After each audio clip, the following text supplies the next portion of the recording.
Boa tarde, galera. Estamos a mais uma videoaula da classe 4 enunciado. Com esta videoaula vamos concluir o material e vamos retomar os pontos mais importantes.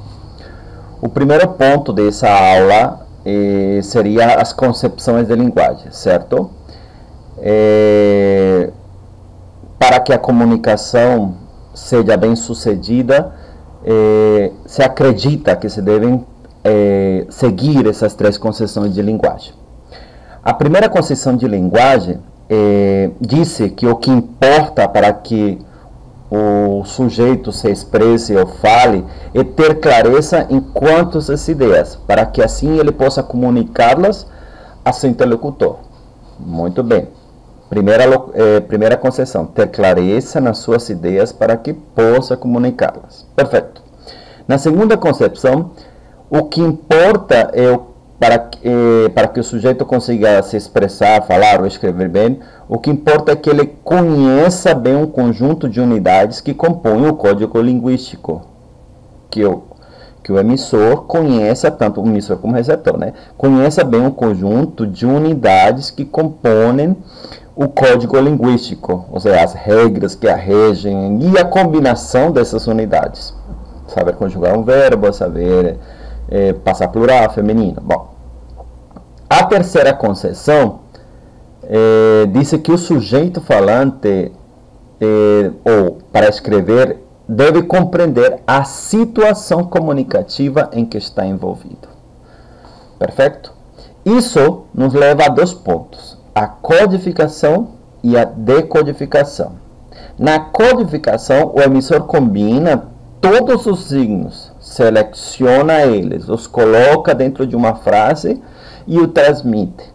Aí entra a decodificação, que já quem faz parte é o receptor. Ele identifica esses signos e regras e interage para ver uma comunicação. Mas algo importante, para codificação e decodificação, os dois devem conhecer o mesmo código linguístico, certo? Outro ponto importante é que não falamos ou escrevemos do mesmo jeito em todas as situações comunicativas.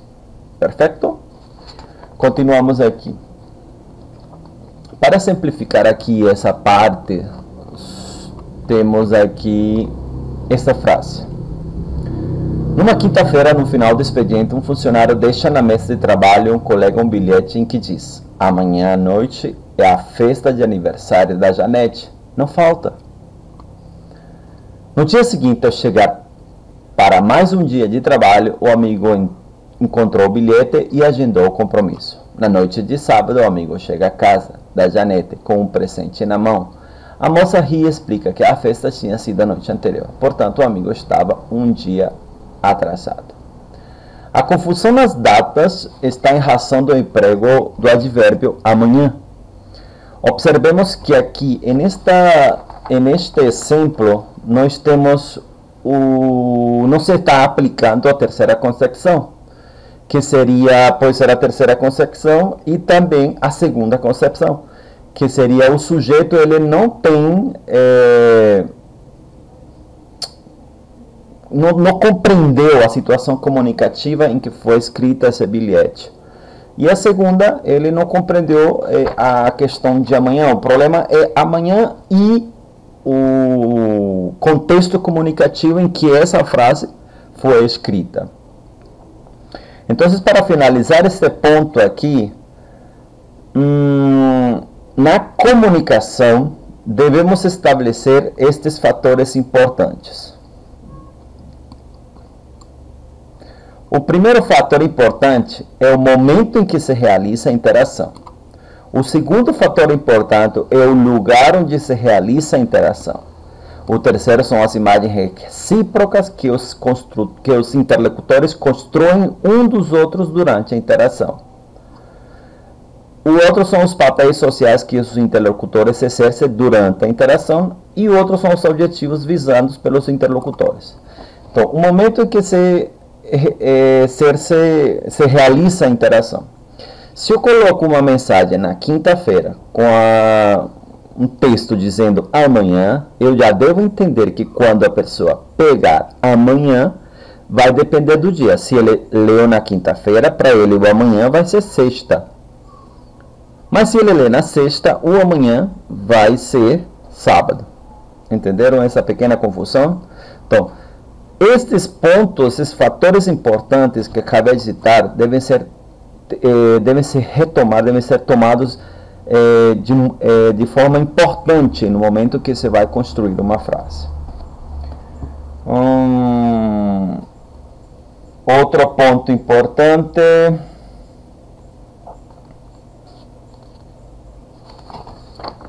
Muito bem.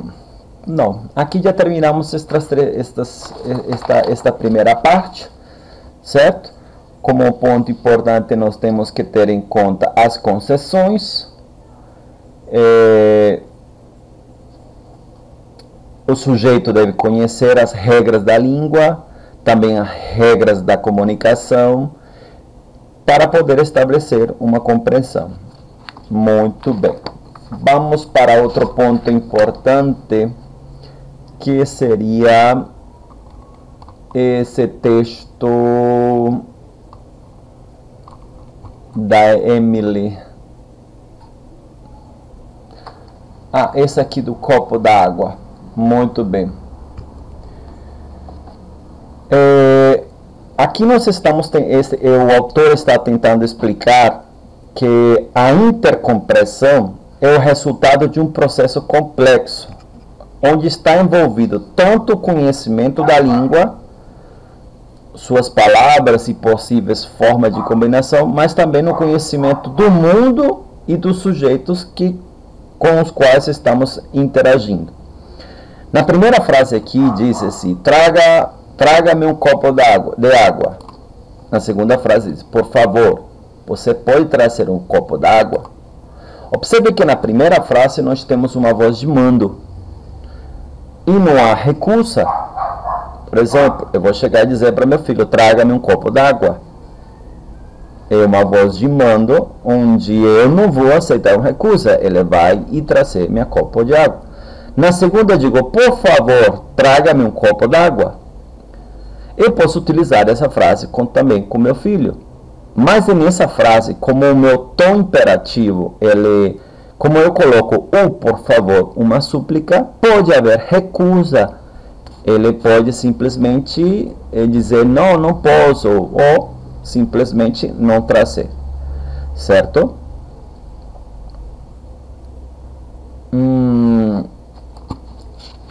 Que mais importante aqui? Muito bem. Explicando um pouquinho o texto da Emily Vinivest, ela fala sobre a semantização, certo? E o que seria essa sematização? Explica-se mais ou menos em poucas palavras. Na sematização que a Emily Vinivest fala, ela disse que existem dois níveis na conversa. O primeiro seria o nível semiótico e o segundo seria o nível semântico. O nível semiótico, vamos tomar como exemplo esse aqui. O nível semiótico, certo? Seria o nível do contexto, da palavra, da utilização da gramática. Por exemplo, traga-me um copo de água. Você utilizou a gramática da forma imperativa, de forma correta. Por favor, você pode me trazer um copo de água. Utilizou a regra, utilizou a colocação da frase apelativa. Beleza? Agora, o nível semântico é a atividade que o locutor coloca a língua em determinado momento. Então, se eu chego e digo, por favor, traga-me um copo d'água, com uma cara assim de implorar, com certeza essa água vai ser atendida e vai ser atendida com pena, ou eu estou com muita sede, traga-me um copo d'água. Então, essa forma como eu aplico a interlocução, a frase, a fonética da frase, é o que ela chama de nível semântico. O nível semiótico eu consegui fazer a frase de forma correta, utilizando o verbo, utilizando a colocação, sintagma, tudo perfeito. O nível semântico seria a determinação, a determinada, como é que eu colocaria essa frase e em que momento eu colocaria essa frase. Outro ponto importante é sobre a gramática transformacional. Bom, a gramática transformacional é nada mais e nada menos que um modelo que pretende definir as sentenças gramaticais. Tomemos como exemplo esse aqui. Traga-me um copo d'água. Eu já estou mandando, por exemplo, esse senhor ou no senhor. Já vou, não vou. Certo? Então, ela, por meio de regras, a gramática transformacional, por meio de regras, ela constrói uma estrutura de uma sentença. Ou seja, tem que ser assim. Por exemplo, no inglês, o adjetivo vem antes do substantivo. Se eu coloco uma interrogação, vai ter um tom diferente a uma exclamação. Certo? E essa comunicação, essa combinação entre as regras e elementos linguísticos são os que determinam o contexto e o diálogo. É simplesmente isso, uma gramática transformacional.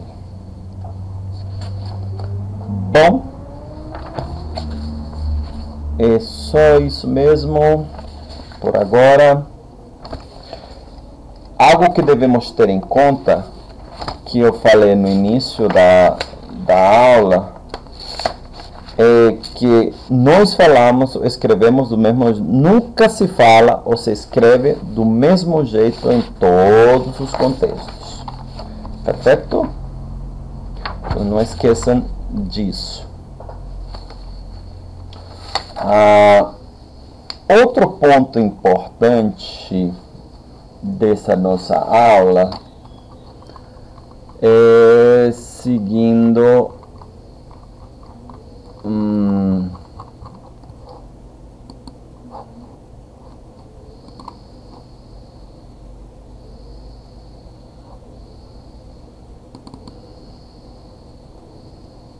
aqui nesse exemplo,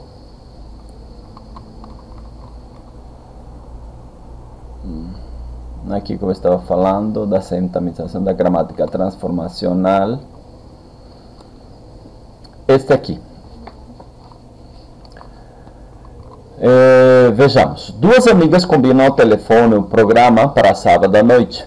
A, primeira amiga, eu prefiro ir ao cinema, é muito mais divertido. B, eu prefiro um bom restaurante, pois assim podemos conversar à vontade. Vamos a perguntar ao Marcos qual é o preferido dele. Ele certamente dirá que prefere futebol. Ele então que vá sozinho. Quando eu iniciei essa escrita, lembre-se que a construção do enunciado vai tanto para a fala como a escrita, eu deixo claro o contexto onde essa fala vai aparecer. Se eu não tivesse colocado essa primeira parte, você, o interlocutor, iria ler: eu prefiro ir ao cinema, é muito mais divertido. Eu prefiro um bom restaurante, pois assim podemos conversar. Aí você não teria claro na comunicação quem seria esse eu, se esse eu se refere à mesma pessoa. Mas como eu deixei claro no contexto, no início da frase, certo? Que é duas amigas, você claramente na interação com o texto, você entendeu que esse eu seria a primeira amiga e esse eu seria a segunda amiga. Aqui também identifiquei como A, como B, para identificar diálogo, certo? Outro ponto importante,